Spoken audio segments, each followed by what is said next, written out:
Worksheet software से संबंधित है। यहाँ पर जो बताया जा रहा है, कहा जाता है निम्नलिखित सभी पद स्प्रेडशीट सॉफ्टवेयर से संबंधित हैं। Worksheet, cell, viral detection, formula. इसका जो हमारा आंसर होगा वो होगा वायरल डिटेक्शन। अगला क्वेश्चन देखते हैं, कहता है टेक्स्ट डॉक्यूमेंट को बनाने, एडिट करने, फॉर्मेट करने, स्टोर, रिट्रीव और प्रिंट करने के लिए कुल मिलाकर एक शब्द कौन सा है। तो आप जानते हैं कि डॉक्यूमेंट बनाने के लिए हमें MS वर्ड का उपयोग करना होता है, एडिट करने के लिए MS वर्ड का उपयोग करना होता है, फॉर्मेट करने के लिए, वर्ड को फॉर्मेट करने के लिए, कंप्यूटर नहीं, वर्ड को फॉर्मेट करने के लिए हमें MS वर्ड का उपयोग करना होता है। तो MS वर्ड को वर्ड प्रोसेसिंग सॉफ्टवेयर भी कहा जाता है। इसीलिए दोस्तों इसका आंसर होगा वर्ड प्रोसेसिंग सॉफ्टवेयर। आगे देखते हैं, तीसरा कहता है इंटरसेक्टिंग कॉलम और रोज का अक्षर और अंक होता है। अब कहता है इंटरसेक्टिव कॉलम और रोज, यहाँ पर दोस्तों रोज होता, अब मिस्टेक से रोन टाइप हो गया है। तो कॉलम और रोज जिसे हम पंक्ति कहते हैं का अक्षर और अंक होता है। तो कहता है यहाँ पर cell position, cell location, cell coordinates और सेल एड्रेस। तो इसका आंसर जो हो जाता है वो सेल एड्रेस होता है। जैसा कि आप जानते हैं कि हम एक यहाँ पर कॉलम निर्माण करते हैं और कॉलम निर्माण करने के बाद हम एक रो का निर्माण करते हैं और सेल का जो परिभाषा होता है रो और कॉलम के प्रतिच्छेदित रेखा से बने बॉक्स को सेल कहते हैं। तो इसे हम सेल कहेंगे, इसे जो है हम सेल कहेंगे। ये एक कक्ष या कोठरी होता है। तो एक्सेल में आप देखते हैं कि जो छोटे छोटे डब्बे होते हैं उसे हम सेल कहते हैं। इसीलिए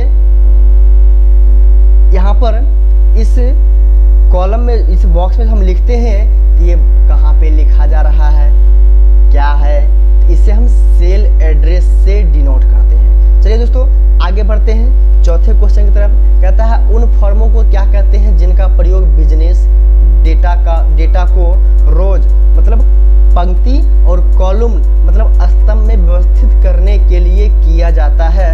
तो यहाँ पर आप देख रहे हैं कि डेटा एंट्री का वर्क जो है वो एक्सेल में किया जाता है और एक्सेल को स्प्रेडशीट कहा जाता है। इसीलिए दोस्तों इसका आंसर जो है स्प्रेडशीट हो जाएगा। चलिए आगे बढ़ते हैं, अगले क्वेश्चन को देखते हैं। कहता है उस पीसी प्रोडक्टिविटी टूल को डैश कहते हैं जो रोज मतलब पंक्ति और कॉलम मीन्स स्तंभ में व्यवस्थित डेटा को मैनिपुलेट करता है।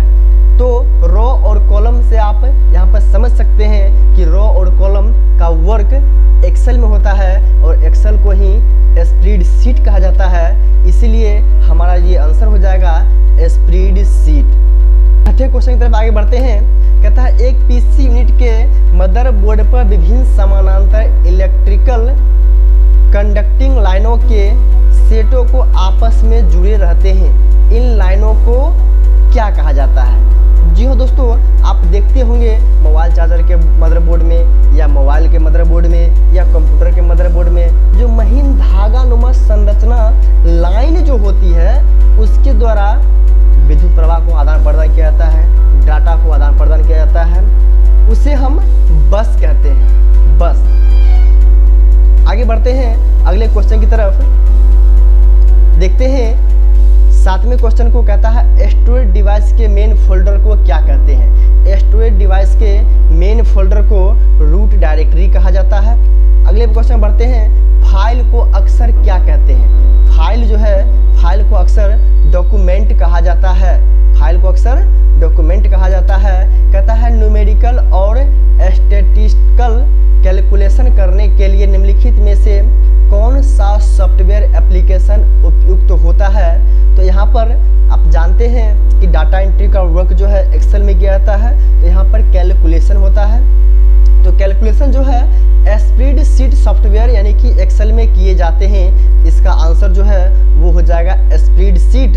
आइए अगले क्वेश्चन की तरफ बढ़ते हैं। कहता है परस्पर संबंध संबंधित रिकॉर्ड के समूह को कहते हैं। यहाँ पर रिकॉर्ड के समूह जो होते हैं उसे हम कहते हैं डेटाबेस।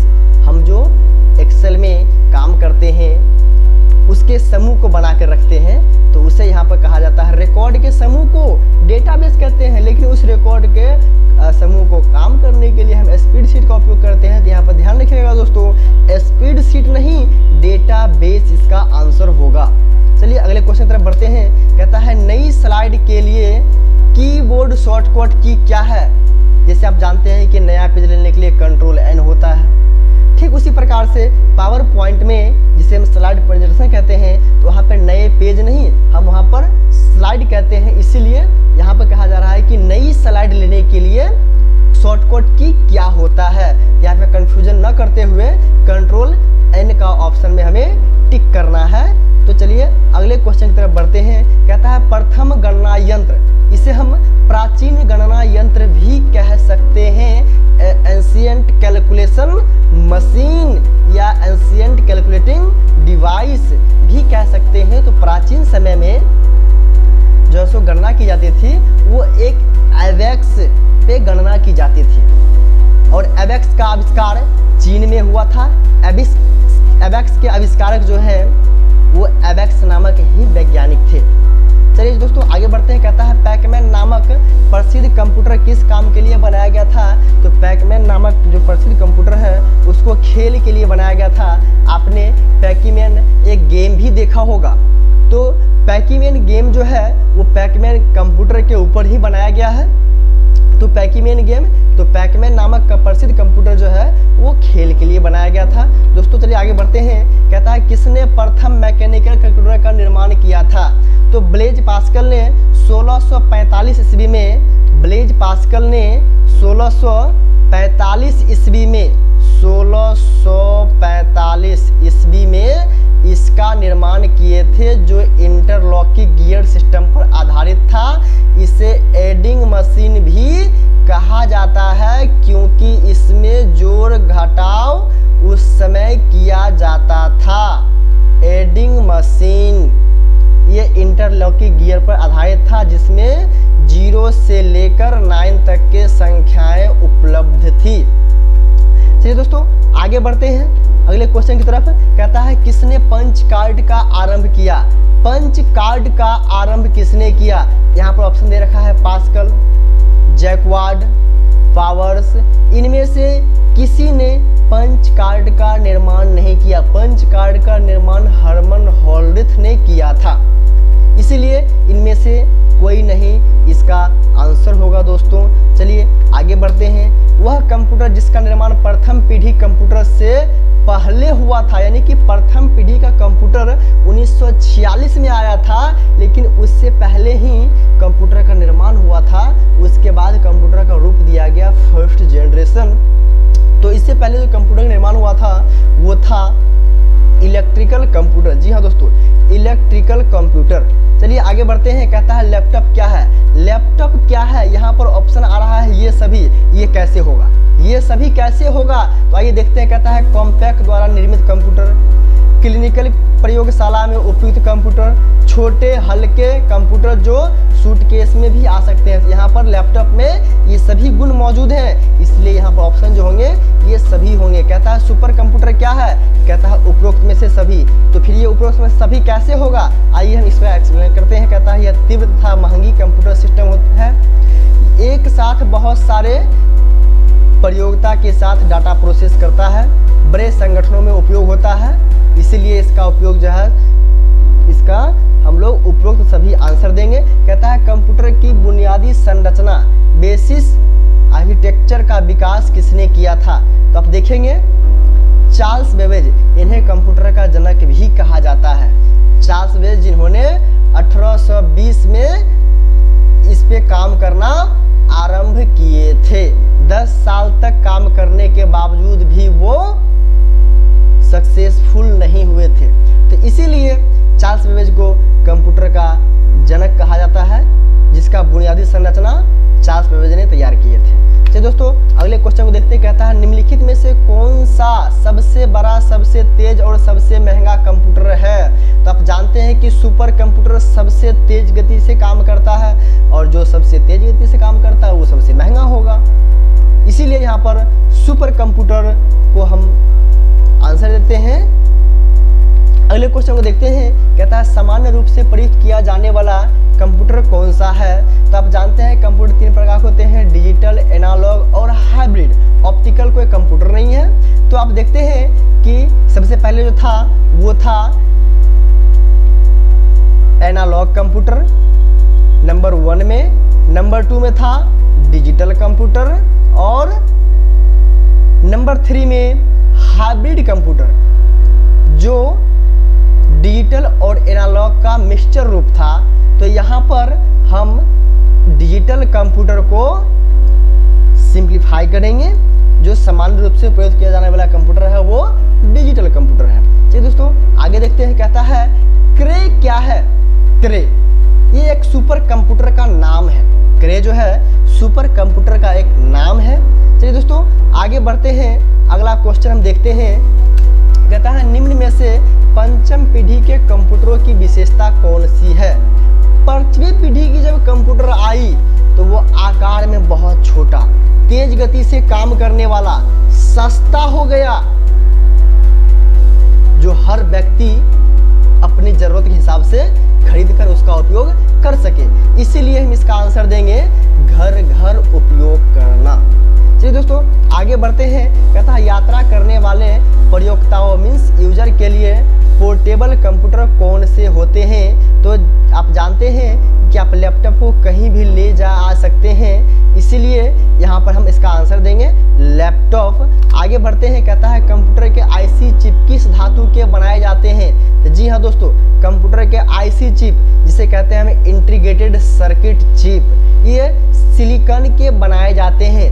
चिप पर सिलिकॉन का परत रहता है। इसी जगह आपको पूछ सकता है कि हार्ड डिस्क पर किसका परत रहता है? तो आप जानते हैं कि हार्ड डिस्क मैग्नेट का बना हुआ होता है, तो मैग्नेट पे हमेशा आयरन ऑक्साइड की परत होती है। तो इसीलिए सिलिकॉन चिप आईसी चिप जो है हो जाएगा। आगे बढ़ते हैं। किस पीढ़ी के कंप्यूटर से मल्टी प्रोग्रामिंग का प्रयोग शुरू हुआ? तो तृतीय पीढ़ी के कंप्यूटर से मल्टी प्रोग्रामिंग का प्रयोग शुरू हो गया। कहता है मेन फ्रेम कंप्यूटर के लिए मैकेनिकल कंप्यूटर कहाँ पर बनाया गया था? मेन फ्रेम कंप्यूटर के लिए मैकेनिकल कंप्यूटर कहाँ पर बनाया गया था? तो ये कह रहा है बेल प्रयोगशाला, बेल लेबोरेटरी में इसको बनाया गया था। चलिए दोस्तों आगे बढ़ते हैं। कहता है विश्व का सबसे पहला सुपर कंप्यूटर कब बना? विश्व का सबसे पहला बड़ा सुपर कंप्यूटर 1976 में बनकर तैयार हुआ था। चलिए दोस्तों आगे बढ़ते हैं। कहता है व्यक्तिगत तौर पर किस कंप्यूटर का प्रयोग किया जाता है? तो ये हो गया माइक्रो कंप्यूटर, ये हो गया माइक्रो कंप्यूटर का प्रयोग व्यक्तिगत तौर पर किया जाता है। आगे बढ़ते हैं। कहता है निम्नलिखित में से कंप्यूटर का जनक किसे कहा जाता है? तो आप जानते हैं कि fathers of computer Charles Babbage को कहा जाता है। भारत में निर्मित प्रथम कंप्यूटर का नाम जो है सिद्धार्थ दिया गया था। आगे बढ़ते हैं। भारत में निर्मित परम कंप्यूटर किस प्रकार का कंप्यूटर है? तो ये भारत का सुपर कंप्यूटर परम कंप्यूटर के नाम से जाना जाता है। चलिए आगे बढ़ते हैं। कहता है पूर्व में फोटोन के साथ कार्य करने वाले कंप्यूटर किस युग के कंप्यूटर थे? तो दूसरे युग मीन्स दूसरे जनरेशन। चलिए आगे बढ़ते हैं। अब कहता है कंप्यूटर प्रोग्राम के लिए पहले उपयोग करते थे। तो कंप्यूटर जब प्रोग्राम दिया गया था तो सबसे पहले मशीनी भाषा यानी कि मशीनी लैंग्वेज कंप्यूटर में डाला गया था। इसे हम देते हैं मशीनी लैंग्वेज। आगे कहता है 1964 में किसने बेसिक कंप्यूटर भाषा का विकास किया? तो जॉन जी कैमी ने 1964 में बेसिक कंप्यूटर भाषा का विकास किया था। चलिए आगे बढ़ते हैं। पास्कल क्या है? तो पास्कल कंप्यूटर की एक भाषा है। आप सुने थे कि ब्लेज पास्कल ने पास्कल कैलकुलेटर का निर्माण किया था 1645 ईस्वी में। वो एक हार्डवेयर डिवाइस थे। यहाँ पर पास्कल एक भाषा भी है। चलिए आगे बढ़ते हैं। कंप्यूटर हेतु विकसित की गई सर्वप्रथम भाषा है फोर्ट्रॉन, जिसका पूरा नाम होता है फॉर्मूला ट्रांसलेशन। फोर्ट्रॉन का पूरा नाम होता है फॉर्मूला ट्रांसलेशन। आगे बढ़ते हैं, वह कौन सा वर्ड्स है जिससे प्रोग्रामिंग लैंग्वेज ने अपने स्वयं के उपयोग हेतु अलग रखा था? तो रिजर्व्ड वर्ड्स। आगे बढ़ते हैं, कहता है किसी प्रोग्राम का चित्र के रूप में प्रदर्शन क्या कहलाता है? किसी प्रोग्राम का चित्र के रूप में प्रदर्शन क्या कहलाता है? तो फॉलो चार्ट। जैसे आप क्रिकेट मैच देखते हैं तो किसी भी खिलाड़ी का परफॉर्मेंस को चार्ट के रूप में दिखाया जाता है, उसे हम कहते हैं फॉलो चार्ट। आगे बढ़ते हैं, कहता है छोटे बच्चों को ग्राफिक रेखानुकृतियों की शिक्षा देने के लिए कंप्यूटर में किस भाषा का प्रयोग किया गया? तो यहाँ पर आता है लोगो भाषा का। लोगो मतलब चित्र, चित्र जो होता है ग्राफिकल होता है, तो चित्र यहाँ पर लोगो जो है सो लैंग्वेज हो जाएगा। आगे बढ़ते हैं, निम्नलिखित में से कौन सी वैज्ञानिक कंप्यूटर भाषा है? तो वैज्ञानिक कंप्यूटर भाषा एकमात्र फोर्ट्रॉन है, जिसका पूरा नाम फॉर्मूला ट्रांसलेशन होता है। कंप्यूटर भाषा फोर्ट्रॉन किस क्षेत्र में उपयोग किए जाते हैं? तो ये आप पहले ही देखे हैं कि वैज्ञानिक भाषा, तो फोर्ट्रॉन जो है सो विज्ञान के क्षेत्र में इसका उपयोग किया जाता है। आगे देखते हैं, कंप्यूटर भाषा कोबोल कॉमन ओरिएंटेड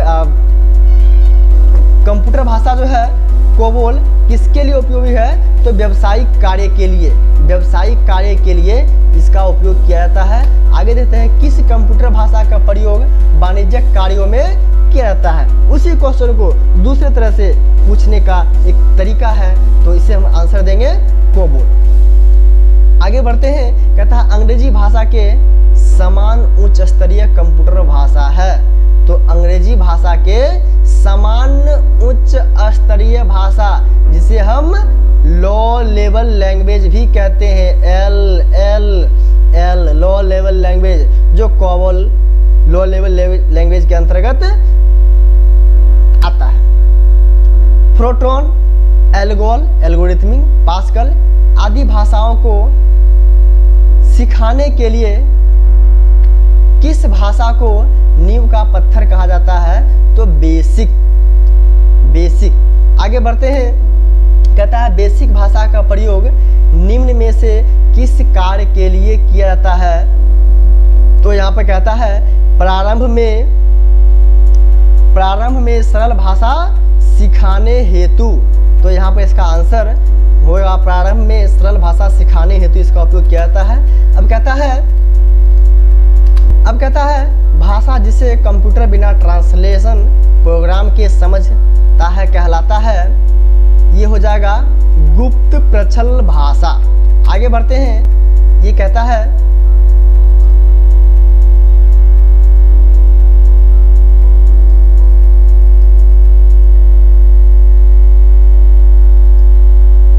कंप्यूटर भाषा जावा के आविष्कारक कौन है?